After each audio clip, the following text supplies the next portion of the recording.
কোনো সংঘর্ষ ছিল না, এটা ছিল একপক্ষীয় হামলা।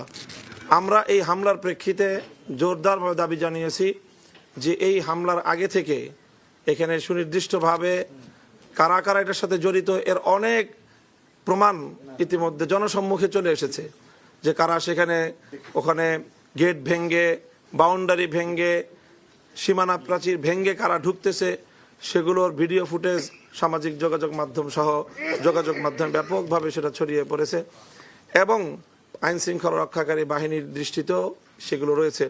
কাজেই সেক্ষেত্রে আমাদের জোরালো সর্বপ্রথম দাবি রয়েছে, সেটা হলো যে এই সকল হত্যাকাণ্ডের সঙ্গে জড়িত সকল ব্যক্তিবর্গকে গ্রেফতার করতে হবে এবং সেটা অনতিবিলম্বে আজকের মধ্যেই সেই গ্রেফতারের ঘটনা আমরা যেন দেখতে পাই, সেটার জন্য আমরা জোর দাবি জানিয়েছি এবং আমাদের সাথে আইন শৃঙ্খলা রক্ষাকারী বাহিনী সহ মাননীয় স্বরাষ্ট্র উপদেষ্টা তিনি আমাদেরকে আশ্বস্ত করেছেন যে আইনানুগ ব্যবস্থা গ্রহণ করতে ওনারা কোনোভাবেই কাল বিলম্ব করবেন না এবং কোনো অপরাধী ছাড় পাবে না। আমরা তাদের এই আশ্বাসের উপর আমরা আস্থা রাখতে চাই।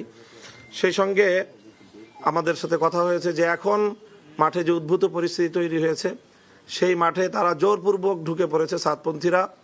আইন শৃঙ্খলা রক্ষাকারী বাহিনী সরকারের সিদ্ধান্ত সব কিছুকে চ্যালেঞ্জ জানিয়ে সব কিছুকে তারা ভায়োলেট করে তারা সেখানে জোরপূর্বক সন্ত্রাসী কায়দায় তারা সেখানে প্রবেশ করেছে। সেই মাঠ তারা ছেড়ে